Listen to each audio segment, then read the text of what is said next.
circumstances. Not everything is black and white. Anyway, moving on. So in Makkah, and she said to them, this is a matter of us supporting Ali radiallahu anhu. We have to support him. But how did she think they should support him?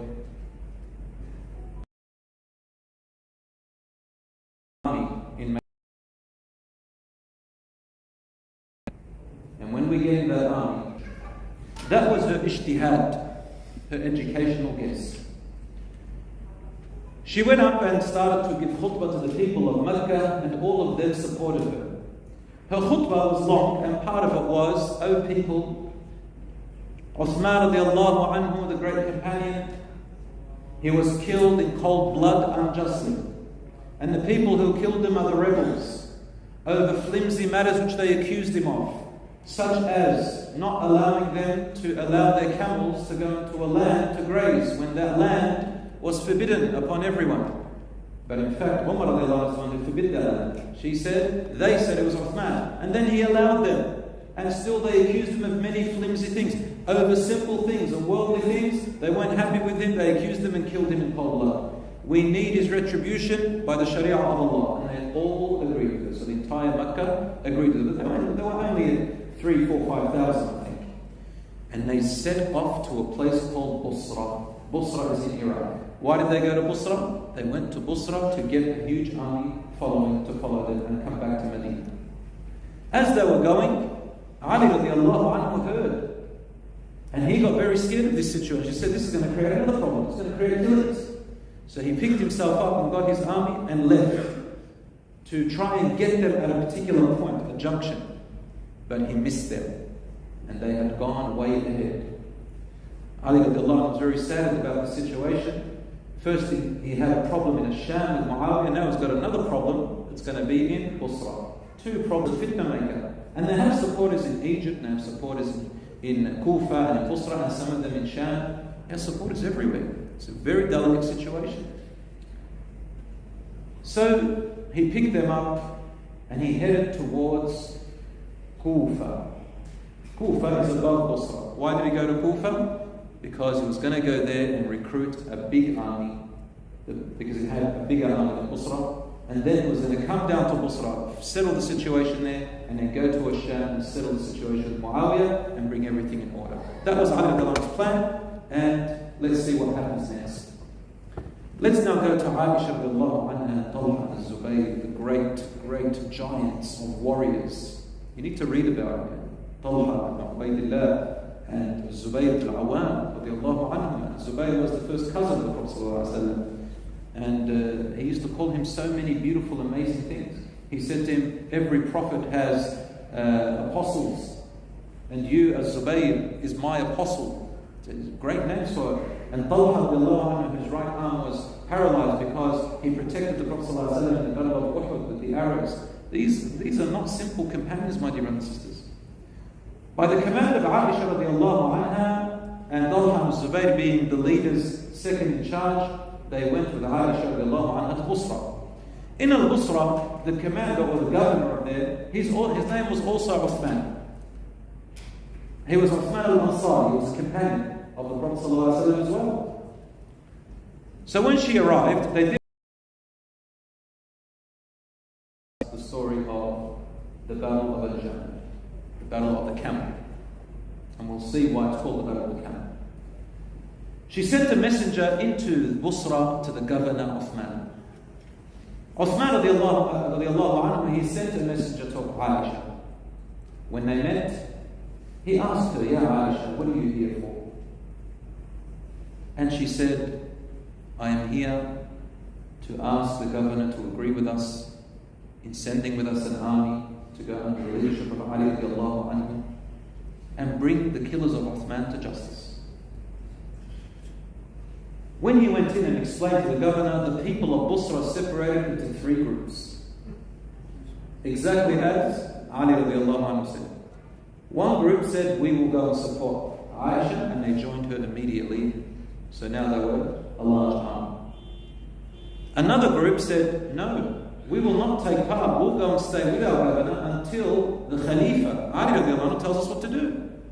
And that is the right thing, really. We don't do do anything until the Khalifa tells us. And the third group, they said, we're not taking part with either of them. We don't want the shedding of the blood between Muslims. You see, the word fitna, what does it mean? Fitna means when the truth is boggled and you don't know where it is. And you have to act. What do? You have to act. You don't know where the truth is. You've got a true intention and a sincere intention. There are people stirring things up and spreading rumors and gossip. And you have to act. That's a fitna. Fitna is so bad. And we try not to make fitna. That's why we avoid gossiping, backbiting, and, sometimes at schools, especially with us, mashallah, ethnic people, we, if my cousin's in trouble, I'll go and get my other cousins to help him. My brother's in trouble, I'll get my cousins, even if it's his fault, right? So, this is a thing. Allah subhanahu wa ta'ala says in the Quran, وَلَا يَجْرِمَنَّكُمْ شَنَآنُ قَوْمٍ عَلَىٰ أَلَّا تَعْدِلُوا. Do not let your hatred towards a people swerve you away from justice. أَعْدِلُوا. You have to have justice. Another verse in Surah At-Tawbah, even if it's against your own parents, your father, your mother, yourselves, your spouses, your children. Justice and adl. Anyway, the governor of Busra then refused and said, we will not follow you, Aisha. Aisha said to him, Talha and Zubayr. Talha and Zubayr tried to talk to Uthman, the governor, and they said to him, listen, allow us to enter in peace and we'll speak to the people and if they're convinced, they're convinced. If not, that's okay. We will not enter the mosques and we will not take any government positions. Uthman said, go ahead. You can speak to the people, but they said, we won't start trouble. If they don't agree, we'll leave. As they were speaking to the people, they stayed about 3 or 4 days. The rebels didn't like this. They don't want order. They don't want Muslims to be together. They don't want everybody to regroup, because then they're the ones who are going to be put to justice. And they disagree. They say, we killed Uthman rightfully, but they can't expose themselves. They were mixed among them. Later on they knew them. There were people who knew them and they were known. Not all of them, but most of them. They wanted to stir up trouble. So while the Muslims, the army of Aisha, the line who were camped there and sitting, they brought an army organizer and began attacking Aisha, the line's army. Began to kill left, right and centre. Aisha woke up to it and she said, we've got to defend ourselves.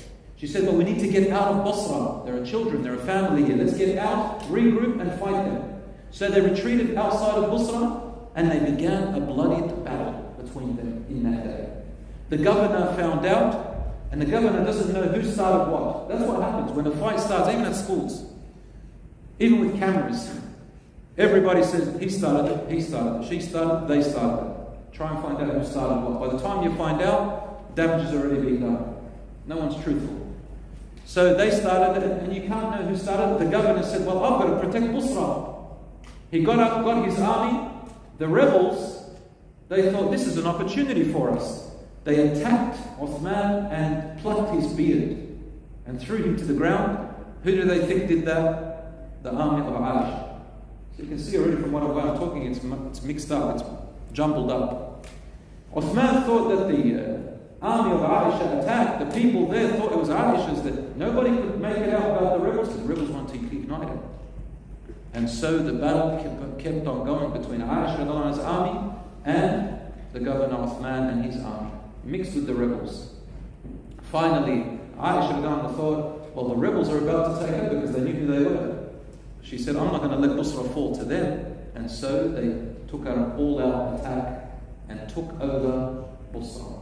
Now, Aisha radiallahu anha, Talha and Zubayr, and the Muslims who are with her, they are now controlling Busra. They're governing Busra. The rebels were in trouble. There was about 600 of them, according to the Muslim historians. The first thing Aisha radiallahu anha did was she ordered for all the 600 to be captured and killed. So they killed all 600 except one of them. His name was,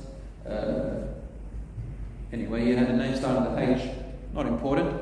But those 600 who got killed, their families